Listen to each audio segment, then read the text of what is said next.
I'm Brandy Agerbeck of LooseSuit.com. I am in my bed office today with the beautiful quilt behind me, beautiful cat laying on my legs, and I love that with my turtleneck and the black walls of my bedroom, I look like a floating head, which is pretty appropriate for the work I have to do today and what I'm about to talk to for the next few minutes.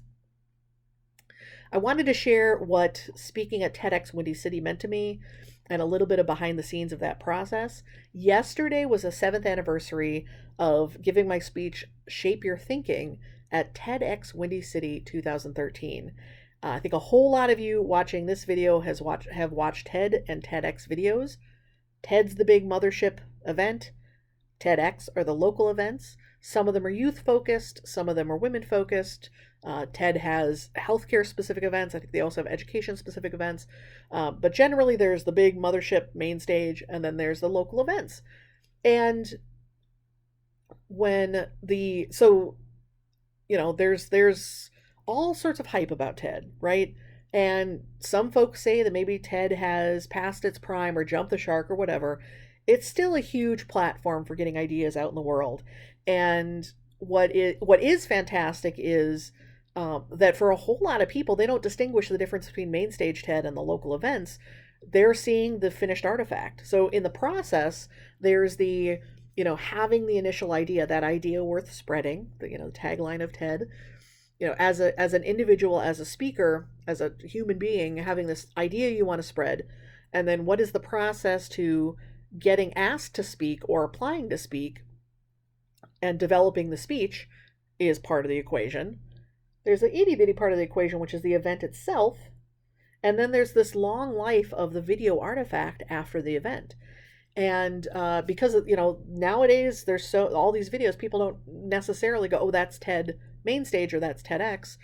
I know the distinction. When somebody says I've done a TED talk, I say I've done a TEDx talk, just to make sure it's accurate, that it was a local event.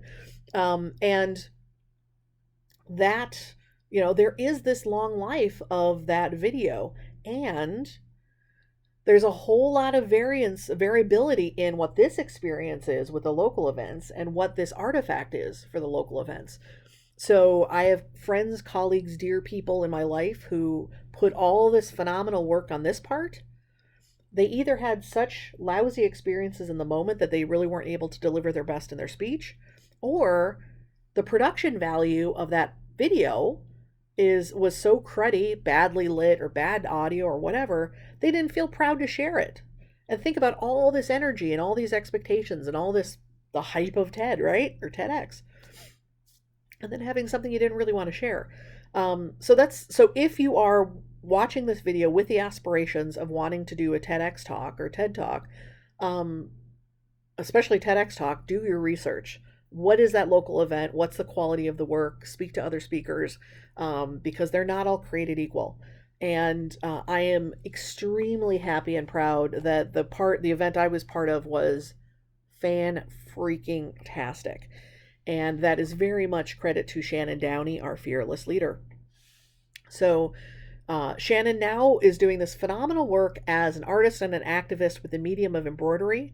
And she just finished this amazing project of not just and she's the type of leader who's never going to put herself above anyone else, and that's part of what makes her a phenomenal leader.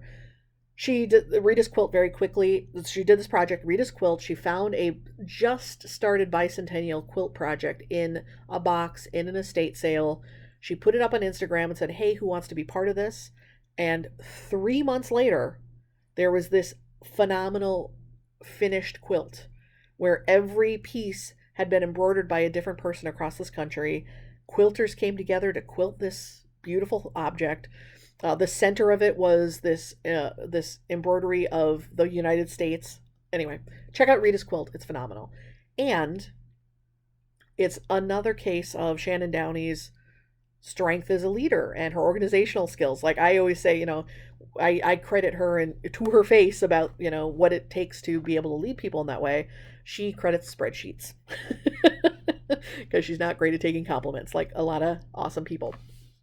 So one of the biggest reasons that TEDxWindyCity was such a phenomenal event, she went into the event with the intention of making the making the event truly inclusive and truly reflective of the diversity of Chicago, not in a tokeny kind of way, truly in a built from the ground up. The organization team, the dream team was diverse. The speakers, I think there's about 10 of us over the course of the day, diversity. And again, not diversity in a, pick one of these, like truly just a full diversity of thought, of experience on stage and in the audience. At the time, there was another event, I don't know if it was local to Chicago, it was a TEDx event, that in its marketing, it was touting that like 40% of the audience members were published authors. So just think about what that means for that event when it's like, no, it's not just about the speakers, it's the audience member. I don't 40%, I'm just pulling that. It's an ancient memory. But that tells you, like, that's some of the hype, that's some of the some of the guardrails and elevation and put somebody on a pedestal kind of nonsense that TED can be about. A lot of it can be, about. But this was definitely intended to be a very different kind of event, and it was phenomenal. I had such pleasure designing and crafting and rehearsing my speech. Oh boy, I'm clearly very happy doing extemporaneous speaking. That's not what my TEDx talk was. So for me, a very positive experience working with the organization team, prepping my own piece. Phenomenal experience the day of. We had 3 beautiful MCs that took us through the day. I had the great pleasure of starting the day as the very first speaker because my dear friends and colleagues at Neuland gave us boxes with sketchbooks and pens for every single member. And by design, I was the first speaker because we were giving people the tools to take, excuse me, to take visual notes over the course of the day. Plus, the very first speech was this lady right here sharing some of the techniques. And then they got to see all sorts of amazing humans. And one of the MCs, he actually was, it wasn't his time to be on stage. He took notes with the materials and then showed them that day, and it was just the best thing ever. So phenomenal day, really overwhelming experience. And there was the beautiful long life of the object, still goes on, the object, the artifact afterwards. And so I think the 2 biggest reasons why this was such a positive experience was the intention set by Shannon, the people she brought together. That was just the best of the best humans.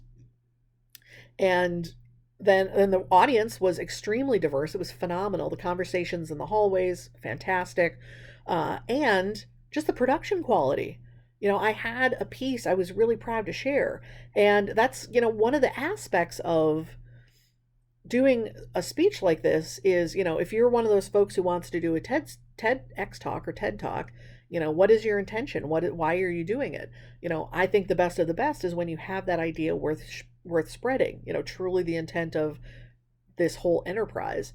There's certainly people who have fantastic ideas worth spreading and very little speaking skill. And sometimes that's hard to watch, right? You're like, ooh, this is a really interesting project, and I'm having a hard time understanding it. Sometimes, I teach with TEDx talks and TED Talks. Sometimes there's folks who have really high speaking skills, and there's not really any there. They may not have that message that's super compelling. Of course, the best of the best is when somebody has both, a fantastic idea and it's beautifully delivered. That's that's the best of the best. And one of the interesting things is, absolutely being on that stage is a feather in your cap. But, what I liked yes, having published books, having given a TEDx talk have been probably the biggest ooh factors. But then the question is, what happens next? For a whole lot of people, it's just, oh, and they're impressed. My favorite people are the people who are like, oh, what was your talk about? Or what's your book about? And getting to start that conversation. And certainly by design, I planted the seeds of the next book in that talk, knowing that there was this bigger body of work I was building. So the 5 steps in the Shaper Thinking talk are the seeds of the Idea Shaper book. Little bit about my TEDx talk way back when, 2013. Very positive experience for me personally.